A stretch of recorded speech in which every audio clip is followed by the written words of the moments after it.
Well, we are ready for a brand new podcast to drop this week. We can't wait for you to join in. We last month looked at the book of Romans, but today we are going to quote every daytime TV salesperson of all time. But wait, there's more. The book of Romans is incredibly rich, and Pastor Eudora is going to join me as we go in a little bit deeper and look at the missing ingredient that we must have if we truly want to understand that book, and that is the concept of covenant. Join us this week as we delve deeper into the Word.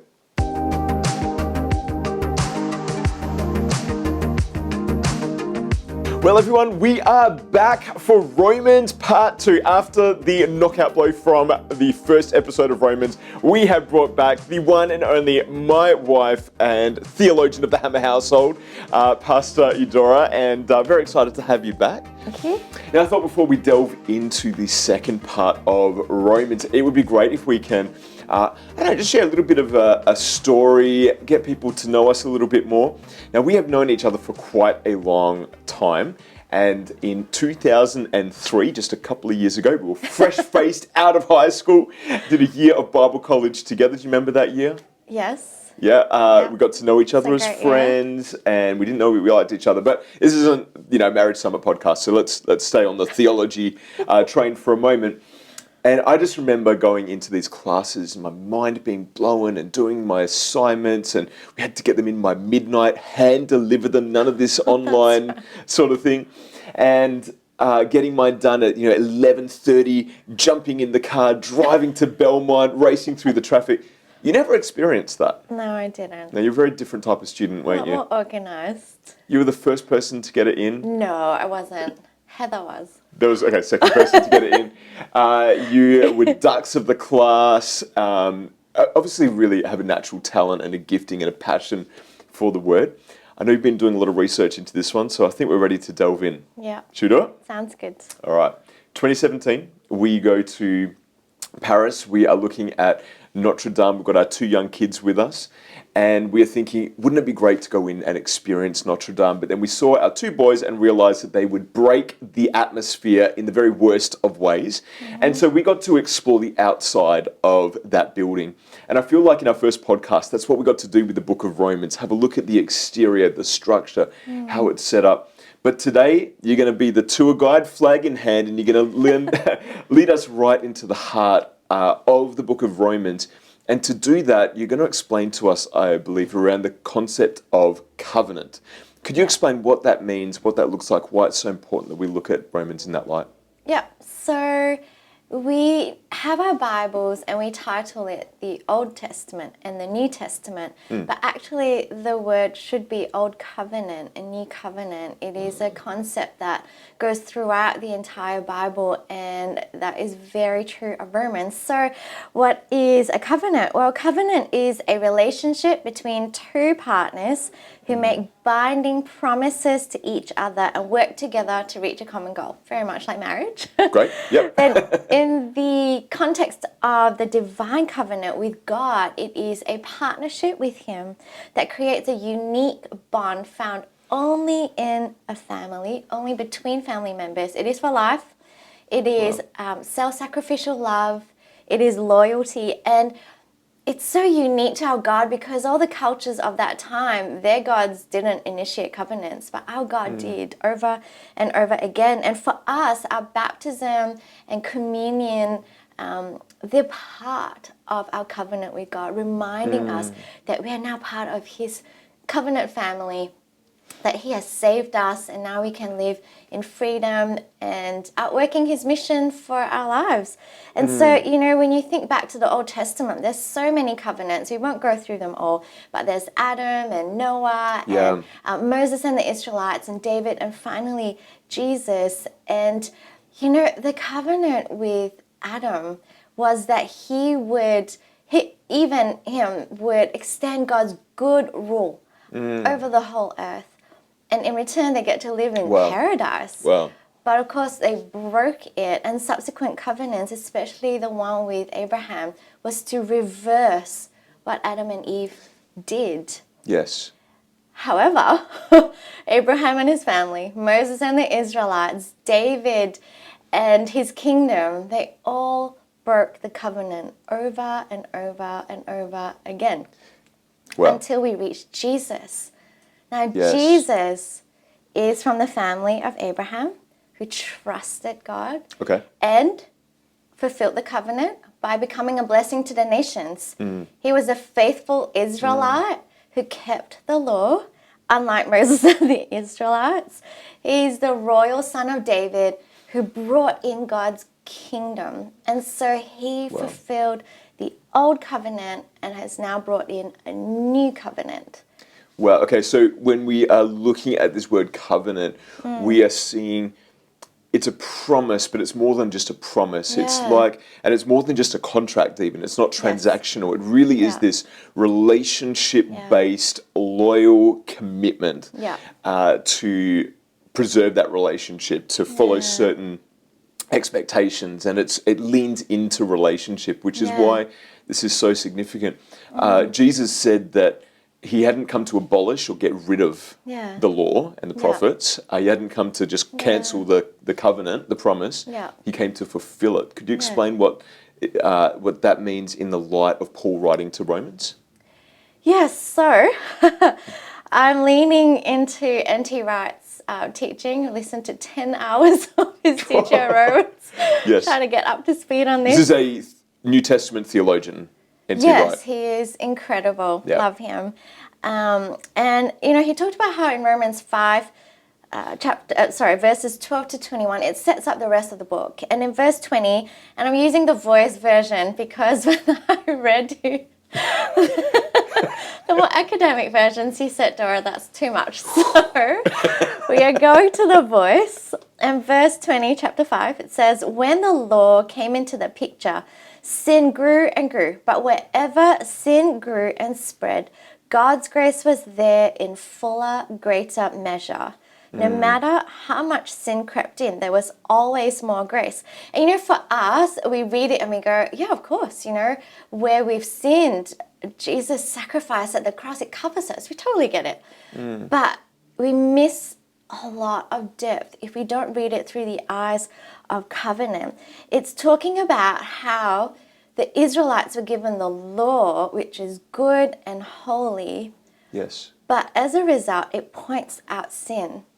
So if you steal, if you murder, if you don't honor your father and mother, the law Which goes is a great up. memory verse that we're teaching our kids at the moment. Don't know how well it's working, but we'll get there.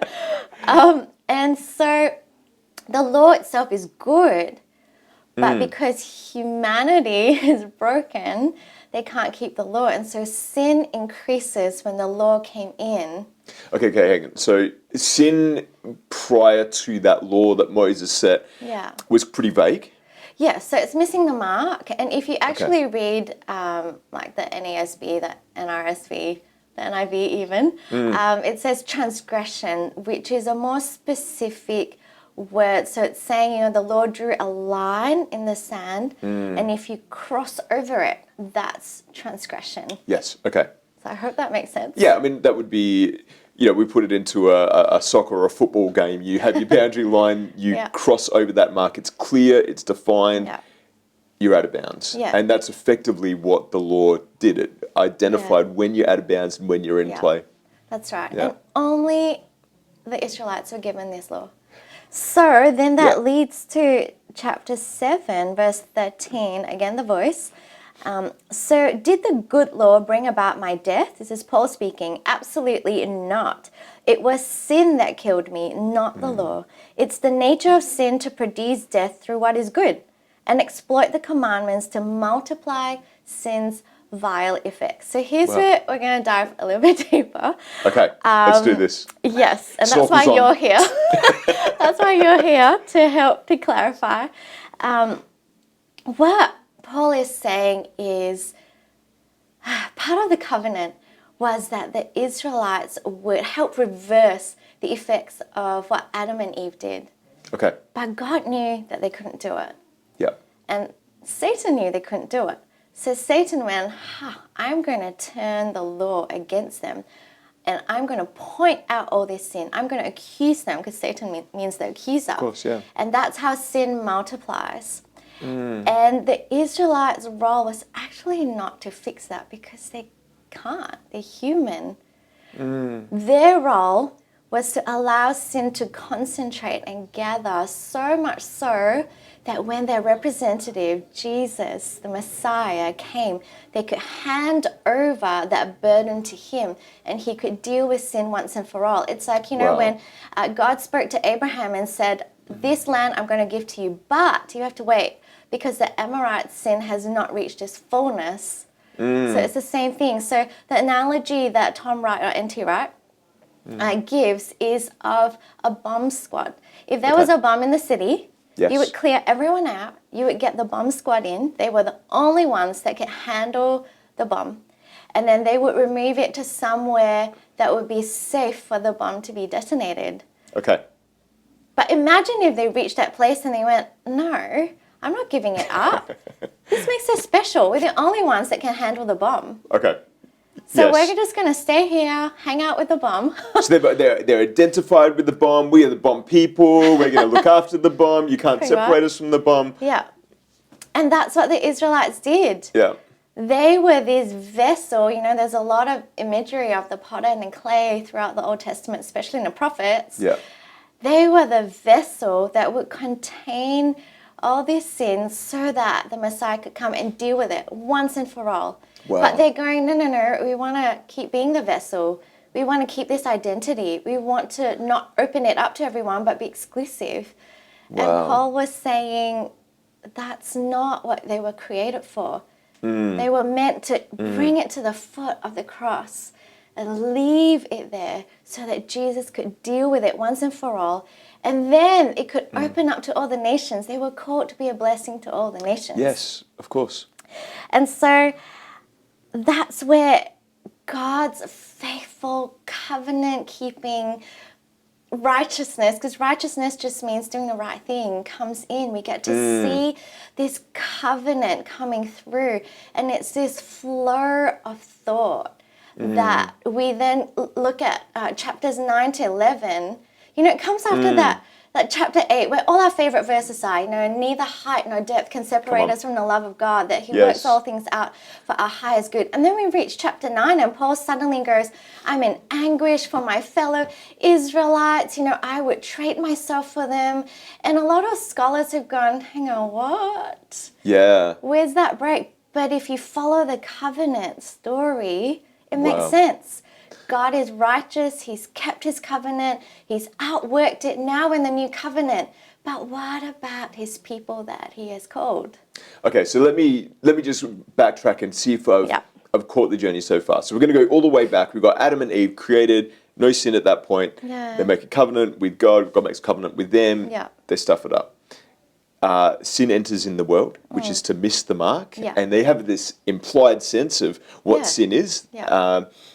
But then God says that one will come, a son will come, and the serpent will strike his leg, his foot, and he will crush its head. And so ultimately sin will be defeated. Yeah. We go through this process. Moses with the Israelites, the whole people are brought into a covenant relationship. Yeah. They can't handle it. They stuff things up. Humanity has a very good track record of stuffing things up along the way. Yeah. And now we've got the Jewish people that have been waiting, anticipating the Messiah, but they're totally blind to who Jesus is. Instead of turning to him, they effectively hand him over to the Romans to be crucified, which was always God's... Which was the culmination of their sin, actually. Gee. Yeah. And so here we have Paul now. Jesus has died, he's risen again. We talked last month in the podcast about this Jewish and Gentile mixed church and all the stuff that's going on just with culture clashes, but it's more than culture, isn't it? Yeah. This is values, this is beliefs, this is identity shift. And so for Paul, he's really putting on the lens of you need to understand covenant, you need to understand the journey, the history, to be able to understand the covenant that God is making here and now. Have I gone so far? Yeah. Yep, that's all right. good. Come on. Yep. Bible College days flooding back. All right. So what, is there anything else that we need to understand about covenant? Well, I guess if we don't read Romans through the lens of covenant, then like some scholars have done, they've gone, oh, Romans is just, these separate doctrines on justification, sanctification, salvation, all these big words. Yeah. And that's why when it comes to chapters 9 to 11, they're going, oh, it must have been added later. It just doesn't fit in. But if we follow the story of covenant, then we understand it better. And like he said in our last podcast, we talked about the division between Jew and Gentile. But if we look at it through the lens of covenant, we can understand why it's so vital and how we can come together in unity. If we've all been saved, because none of us can save ourselves, if we're all part of this new covenant family, then we should be full of joy. We should be embracing each other and living in peace and unity with each other. Covenant creates the basis and the motivation for that. So it all points to Jesus. We're now in a new covenant, a new era, where Jesus, who says, I'm the way, the truth, and life, no one comes to the Father except through me. Jesus is the opening to that covenant, that new way of living. So for Paul, for us now, Paul writing then, for us now, what are some of the implications of living in this new covenant, this new promise that Jesus has made and brought about? Yeah, well, I think first of all, it reveals who God is. Yeah. That he never had a plan B. He didn't have this plan A and went, oh, the Israelites stuffed it up. All right, let's go to plan B. Yeah. He kept the same plan throughout. And that means he's God, because if not, then he wouldn't be all-knowing, would he? And so that means no matter what we go through, we know that God will work it out. If he could work that out over the millennia with humanity's multiple failures and mistakes, what more? How much more can he do that for me? The second thing is that we now I belong in a family, a covenant family. And so, in Romans it says, as far as it depends on you, live at peace with each other. That is my role, to prevent division from coming in. And it doesn't matter about our ethnicity, our background, it just takes faith. Just like Abraham had faith, and it was credited to him as righteousness, it's the same with us. And thirdly, we have a mission. It's not, I am now saved, I'm going to live my own life. It is, I'm here to extend God's good rule over the earth, just like he originally gave to Adam and Eve.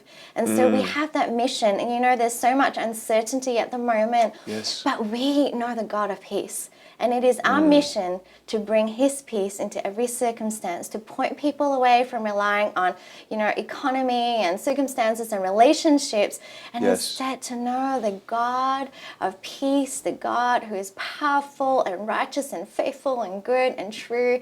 And so I think that covenant has so much for us to, cling to and get hope from. Yeah. So we really get to be included in the story of Romans as we're reading these things. We're reading the Romans chapter 8. Nothing that can separate us from the love of God. That we're more than conquerors in him. It really is all because we're invited into that new covenant. Yeah. And I love what you were saying about God didn't have a plan B. Yeah. He is in charge of it all. He is all-knowing. Yeah. He is all-powerful, and he is all-loving. And that's something that our world, our culture doesn't have. Yeah. And I think that's what we can hear loud and clear from the pages of Romans. Yeah. Thank you so much. Great wisdom, great application. I tell you, I am now ready to delve into Romans afresh. Let's take the lens of covenant, of this promise of God, and explore that. I hope that you've had a fantastic insight today, and I encourage you to get into your word, and we can't wait to see you next time on the Anchored in the Word podcast. Thank you, Dora. Thank you. Thanks for listening to Centrepoint Church's podcast. I pray this message has made a positive impact on your life. For more information, please feel free to visit our website at www.centrepoint.church.